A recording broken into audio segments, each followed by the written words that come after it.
Sétimo ano, tudo bem? Vamos lá para o capítulo 5, né, da Europa feudal, uma sociedade de ordens. Nós aprendemos que durante a Idade Média, principalmente na Europa, nós vamos ter o quê? A divisão de classes, né? A sociedade ela vai estar estamentada, ela vai estar dividida. Isso vai marcar uma desigualdade social tremenda. Por quê? Como a sociedade vai estar dividida em grupos, nós vamos ter essa estratificação, essa divisão.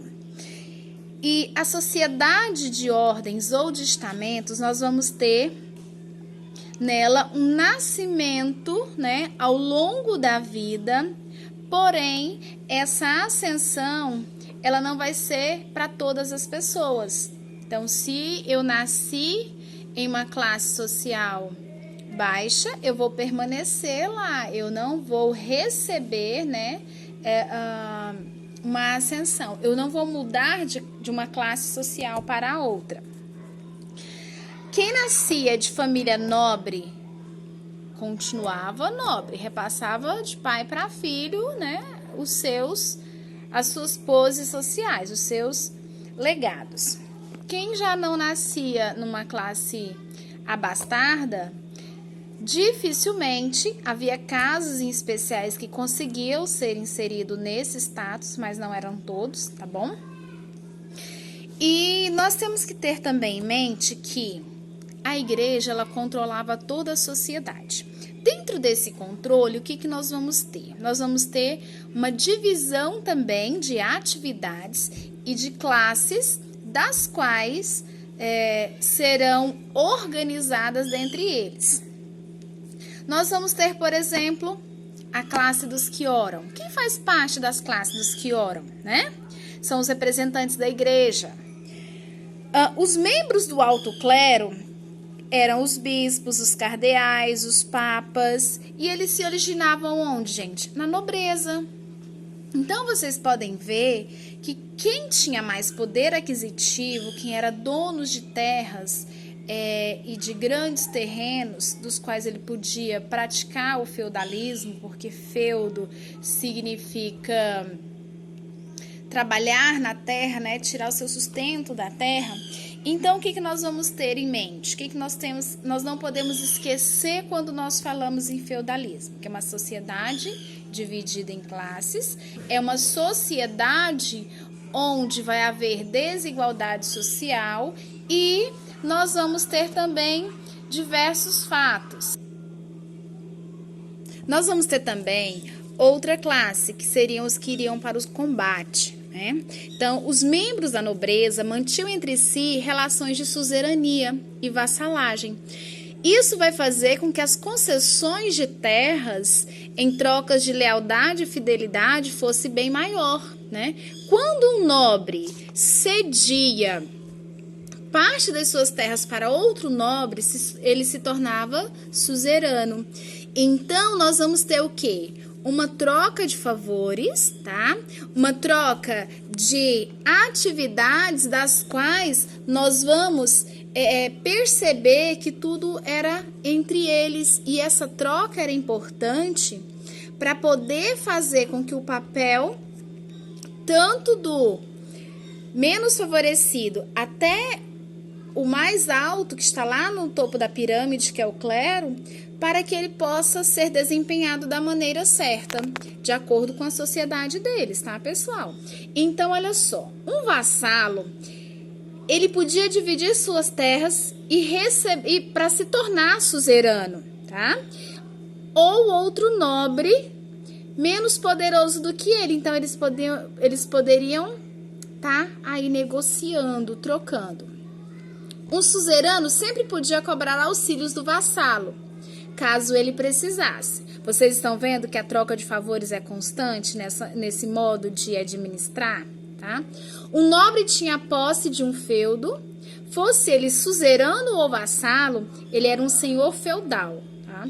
E isso ele tinha a autoridade máxima dentro da terra que ele recebeu. Então, eles mantinham aquela terra, organizavam da maneira que era mais importante para eles e eles evitavam, né, com os seus combinados com suas trocas de favores, o poder da justiça, proteção para que não houvesse guerras, para que não houvesse conflitos, tá bom? E essa concessão, ela vai ser importante e vai se tornar real quando eles têm, né, uma cerimônia chamada de cerimônia de investidura, que é quando repassa, né, todo aquele momento, todo aquele poder para eles, para ele poder administrar a terra. De que maneira, tia Leiliane? Assim como nós já vimos nos filmes, quando um cavaleiro consegue, né, chegar ao seu objetivo maior, nós temos a cerimônia de reconhecimento. Aqui nós vamos ter o quê? A cerimônia de investidura. O vassalo vai prestar homenagem ao suzerano. De que jeito? Ajoelhando-se, beijando-lhe as mãos. O suzerano tocava ali o ombro do vassalo com uma espada, tá? Investindo o direito de usar as terras doadas, tá bom? Como a escrita era pouca nesse tempo, fazia-se esses gestos, tá? Faziam-se esse ato de concessão, tá bom? E nós vamos ter também, durante todo esse processo, a cobrança de impostos e os pagamentos dos impostos, tá? Toda sociedade, desde os primórdios, nós temos esses benditos impostos que todas as pessoas, todos os seres humanos dentro de uma sociedade, elas têm a obrigação de pagar os impostos. Na Europa feudal também não era diferente, pessoal. Havia também essa cobrança dos impostos. Os senhores feudais, eles recebiam os impostos, tá? Que também eram chamados de tributos, pagos pelos camponeses. E, por sua vez, que também pagavam os impostos ou os tributos à Igreja Católica. Então, a maior parte do tempo das produções voltadas, elas remetiam uma parte maior para a igreja, porque tudo, no final, tudo se juntava ali, todos pagavam impostos, né?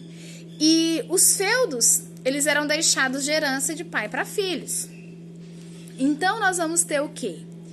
Quando a sociedade, ela não traz, né, uma forma de administrar bem organizada, suficiente, dificilmente vai ter bons resultados na administração, porque toda uma sociedade tem que ter, né, administração, porta-voz, recolhimento de impostos. E naquele tempo, quando não se casavam, todos obedeciam o irmão mais velho. Por quê, gente? Era prática naquele tempo, né? Era uma obrigação. Então, na Europa feudal, nós vamos ter um acordo, né? Onde a sociedade, mesmo que estratificada, mesmo que dividida, ela deve obediência aos seus superiores. E olha só, a outra parte da sociedade, muito importante da época também, tá? Eram os camponeses. Qual era o papel dos camponeses? O que eles faziam? Como eles se organizavam? Os camponeses eram a maior parte da população na época do feudalismo. Eram os camponeses que garantiam a sobrevivência de todos, porque eles iam para o campo, eles plantavam, eles colhiam, tá? E eles tinham uma vida pobre, eles não tinham regalias, digamos assim. Então, a vida deles não era fácil, tá, gente? Em sua maioria, eles eram servos. O que isso quer dizer? Eles não eram considerados escravos, porém, eles trabalhavam para os seus senhores. Eles não podiam deixar seus feudos por vontade própria, porém, eles tinham onde trabalhar, onde colher para poder se alimentar. Os feudos, eles Perdão, pessoal. Os servos, eles também não podiam ser expulsos das terras, a menos que eles fizessem algo muito grave que desse o direito do seu superior lhe expulsar. Caso contrário, não. Havia ainda os vilões. Os vilões eram camponeses, né, que não eram presos às terras, ao contrário dos camponeses que eram presos ao feudo, porque eles tinham que trabalhar, eles tinham que plantar para poder manter seu estilo de vida. Por mais que fosse ruim, era isso que eles tinham para aquele momento, tá bom? Então, os vilões, eles vão poder, né, organizar-se,